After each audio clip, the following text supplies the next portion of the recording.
साथियों नमस्कार। आप सभी का हमारे YouTube चैनल में बहुत बहुत हार्दिक स्वागत है। जैसा कि आप सभी को पता है कि हमारे द्वारा आप सभी को कंटिन्यू वीडियो उपलब्ध कराई जा रही हैं। उसी क्रम में आज का हमारा टॉपिक रहने वाला है वैदिक सभ्यता। वैदिक सभ्यता पार्ट 1। इसके अंतर्गत हम सबसे पहले देखेंगे ऋग्वैदिक सभ्यता, यानी जो इतिहास में ऋग्वैदिक काल होता है उसके बारे में पॉइंट टू पॉइंट और विस्तृत चर्चा करने वाले हैं इस वीडियो में। तो सबसे पहले जिस साथी ने हमारे चैनल को सब्सक्राइब न किया हो सब्सक्राइब कर ले और वीडियो को ज़्यादा से ज़्यादा लोगों के पास शेयर कर दे तथा वीडियो को लाइक करना न भूलें। आप सभी ज़्यादा से ज़्यादा लाइक भी कर दिया करिए जिससे हमें मोटिवेशनल मिले और हम वीडियो बनाने के लिए ज़्यादा से ज़्यादा जो है प्रेरित हूँ। चलिए दोस्तों, पहला पॉइंट लिखा गया है, पहला पॉइंट दिया गया है, सिंधु सभ्यता के बाद का जीवन हमें वेदों से या वेदों के माध्यम से पता चलता है। तो सिंधु सभ्यता के बाद जो भी जानकारी मिलती है वो वेदों के माध्यम से मिलती है, इसीलिए इसे वैदिक संस्कृति या सभ्यता कहते हैं। क्योंकि आर्य लोगों को इस संस्कृति का संस्थापक माना जाता है। इस संस्कृति का किसे संस्थापक माना जाता है? आर्य लोगों को। इसीलिए इसे आर्य संस्कृत भी कहते हैं, क्योंकि जो ये सभ्यता है वैदिक सभ्यता, इसके विकास में आर्य लोगों का सबसे ज़्यादा हाथ माना जाता है, इसीलिए इसे आर्य संस्कृत भी कहा जाता है। यह एक ग्रामीण संस्कृति थी, आम लोगों की भाषा संस्कृत थी। जो आर्य लोग थे उनकी भाषा संस्कृत थी। चलिए अगला पॉइंट दिया गया है, वैदिक काल का विभाजन दो भागों में किया गया है। एक तो ऋग्वैदिक काल, जिसे सामान्यतः 1500 से 1000 ईसा पूर्व तक माना जाता है, और दूसरा उत्तर वैदिक काल, जिसे 1000 से 600 ईसा पूर्व तक माना जाता है। तो इस वीडियो में हम बात कर रहे हैं ऋग्वैदिक काल की। चलिए अगला पॉइंट दिया गया है, आर्य सर्वप्रथम पंजाब एवं अफगानिस्तान में बसे। कहाँ बसे? पंजाब और अफगानिस्तान में बसे। मैक्स मूलर ने आर्यों का मूल निवास स्थान मध्य एशिया बताया। किसने? मैक्स मूलर ने जो है आर्यों का मूल निवास स्थान क्या बताया है? मध्य एशिया बताया है। अन्य विद्वानों के अनुसार आर्यों का निवास स्थान के संबंध में निम्नलिखित कथन दिए गए हैं। चलिए कथन देख लेते हैं। अन्य विद्वानों ने बताया कि आर्य कहाँ से आए और कैसे आए। चलिए कथन दिया गया पहला, विलियम जोन्स के अनुसार इन्होंने बताया आर्य एशिया के थे। कहाँ के थे? एशिया के थे। दूसरे जो विद्वान हैं गंगानाथ, अविनाश और संपूर्णानंद, इनके अनुसार आर्य भारत के थे। इन्होंने कहा आर्य कहाँ के थे? भारत के थे। अगला कथन है बाल गंगाधर तिलक के अनुसार, बाल गंगाधर तिलक ने बताया आर्य मूल रूप से अंटार्कटिक क्षेत्र यानी उत्तरी ध्रुव के थे। किसने कहा? बाल गंगाधर तिलक ने कहा। चलिए अगला पॉइंट दिया गया है, भारतीय आर्यों के संबंध में प्रथम जानकारी हमें ऋग्वेद से प्राप्त होती है। ऋग्वेद में आर्य शब्द का 36 बार उल्लेख मिलता है। तो भारतीय आर्यों के संबंध में प्रथम जानकारी ऋग्वेद से प्राप्त होती है। और ऋग्वेद में आर्य शब्द का कितनी बार उल्लेख मिलता है? 36 बार उल्लेख मिलता है। ईरानी भाषा का ग्रंथ अवेस्ता और ऋग्वेद की अनेक बातों में समानता है। किनमें किनमें? जो ईरानी ग्रंथ अवेस्ता है और ऋग्वेद, इनकी अनेक बातों में समानता है। चलिए अगला पॉइंट दिया गया है, आर्यों के प्रशासनिक इकाई आरोही क्रम में इन 5 भागों में बांटा था। कौन कौन सी हैं? किस क्रम में है? आरोही क्रम में। पहली कुल, फिर ग्राम, फिर विश्व, जन और राष्ट्र। ये आरोही क्रम में इनकी प्रशासनिक इकाइयां हैं। ग्राम के मुखिया ग्रामीणी, विष के प्रधान विस्पति एवं जन के प्रधान राजन कहलाते थे। तो जो गांव का मुखिया होता था उसे ग्रामीणी कहा जाता था, विष का प्रधान जो होता था उसे विस्पत एवं जन का प्रधान राजन कहलाता था। चलिए अगला पॉइंट दिया गया है, राज्य अधिकारियों में पुरोहित एवं सेनानी प्रमुख थे। कौन कौन प्रमुख थे? पुरोहित और सेनानी। वशिष्ठ,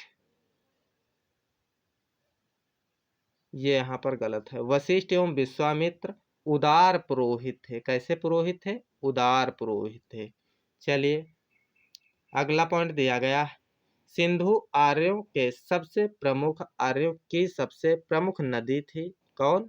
सिंधु, जिसका ऋग्वेद में बार बार उल्लेख है। उनके द्वारा उल्लेखित दूसरी नदी सरस्वती है, जिसे नदीतमा कहा जाता था, अर्थात सर्वश्रेष्ठ नदी कहा गया है। ऋग्वेद में गंगा का एक बार, कितनी बार? गंगा का एक बार, और यमुना का उल्लेख 3 बार हुआ है। ऋग्वेद में गंगा का एक बार और यमुना का उल्लेख 3 बार हुआ है। अगला पॉइंट दिया गया है, आर्यों के निवास स्थल के लिए सप्त सेंधो शब्द का प्रयोग किया गया है। जो इनका निवास आर्यों का था उसके लिए सप्त सेंधो शब्द का प्रयोग किया गया है। आगे देख लेते हैं, ऋग वैदिक कालीन नदियां। तो ऋग वैदिक कालीन नदियां, इधर दिए गए हैं प्राचीन नाम, इधर दिए गए हैं आधुनिक नाम जो आज के समय में है। तो प्राचीन नाम नदी का था कुभा, वर्तमान में उसे काबुल कहा जाता है। प्राचीन नाम था विस्तता, जिसे वर्तमान में झेलम के नाम से जानते हैं। नदी थी अस्किनी, इसे वर्तमान में चिनाब के नाम से जानते हैं। परुसड़ी, इसे वर्तमान में रावी के नाम से जानते हैं। आगे दी गई नदी है सतुदरी, इसे सतलज के नाम से जानते हैं। विपासा, इसे व्यास नदी के नाम से जानते हैं। सदानीरा, इसे वर्तमान में गंडक के नाम से जानते हैं। गोमती, इसे वर्तमान में गोमल के नाम से जाना जाता है। चलिए अगला पॉइंट दिया गया है, सूत रथकार नामक अधिकारी रत्नी कहे जाते थे। इनकी संख्या राजा सहित लगभग कितनी होती थी? 12 हुआ करती थी। अगला पॉइंट दिया गया है, पुरप दुर्गपति को तथा स्पर्श, ये स्पर्श नहीं है, स्पर्श जनता की गतिविधियों को देखने वाले को कहा जाता था। और वाजपति गोचर भूमिका अधिकारी होता था। किस भूमिका? गोचर भूमिका अधिकारी होता था। उग्र कौन होता था? उग्र अपराधियों को पकड़ने का कार्य करता था। अपराधियों को पकड़ने का कार्य उग्र करता था। चलिए अगला पॉइंट, कबीले के प्रधान को सीमित अधिकार ही प्राप्त थे। संभवतः कबीले की आम सभा राजन या राजा को चुनती थी, या चुनौती नहीं है, चुनती थी। चलिए अगला पॉइंट दिया गया है, सभा और समिति दोनों ऋग्वैदिक काल की जनतांत्रिक संस्थाएं मानी जाती हैं, जो राजा को सलाह देती थी। सभा श्रेष्ठ लोगों की जाती थी और समिति सामान्य लोगों की। समिति का अध्यक्ष ईशान कहलाता था। स्त्रियां सभा और समिति में भाग ले सकती थी। जो स्त्रियां हैं वो समिति और सभा दोनों में भाग ले सकती थी। तो श्रेष्ठ लोगों की जो सभा होती थी उसे समिति कहा जाता था, और सामान्य लोगों की जो सभा होती थी उसे, नहीं सॉरी दोस्तों, सभा जो थी वो श्रेष्ठ लोगों की थी और जो समिति थी वो सामान्य लोगों की थी। चलिए अगला पॉइंट दिया गया है, युद्ध के लिए गविष्ट शब्द का प्रयोग किया गया है, जिसका अर्थ गायों की खोज होता है। गविष्ट का मतलब होता है गायों की खोज। अगला पॉइंट दिया गया है, दैनिक प्रशासन में कुछ अधिकारी राजा की मदद करते थे, जिनमें सेनानी और पुरोहित प्रमुख थे। जनता स्वेच्छा से राजा को उसका अंश दे देती थी। इस अंश को क्या कहा जाता था? बलि कहा जाता था। जो अंश देती थी उसे बलि कहा जाता था। अगला पॉइंट दिया गया है, दशराज युद्ध का उल्लेख ऋग्वेद के 7वें मंडल में है। किस मंडल में है? 7वें मंडल में है। यह युद्ध रावी नदी के तट पर सुदास एवं 10 जनों के बीच लड़ा गया, जिसमें राजा सुदास की विजय हुई थी। तो चलिए दोस्तों, आज का हमारा जो टॉपिक था यहीं तक था।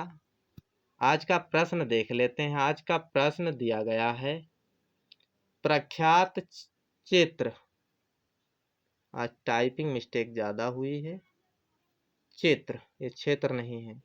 प्रख्यात चित्र बैल के चित्रकार हैं। ऑप्शन दिए गए हैं, असित कुमार हल्दर, शांति दवे, राघव कनेरिया, के.एस. कुलकर्णी। इसका राइट उत्तर आप सभी को कमेंट बॉक्स में बताना है। चलिए दोस्तों, पिछले वाले वीडियो का जो क्वेश्चन था वह था, यमुना देवी किस प्रकार की लोक कला से संबंधित रखती हैं। ऑप्शन दिए गए हैं, भेल पिथौरा से, मधुबनी से, और इनमें से कोई नहीं, और एक ऑप्शन दिया था जिसमें ऑप्शन सही था मधुबनी से। तो उसका राइट उत्तर जो था वो मधुबनी से, उनका संबंध है मधुबनी से। चलिए, तो आज का हमारा वीडियो यहीं पर कंप्लीट होता है।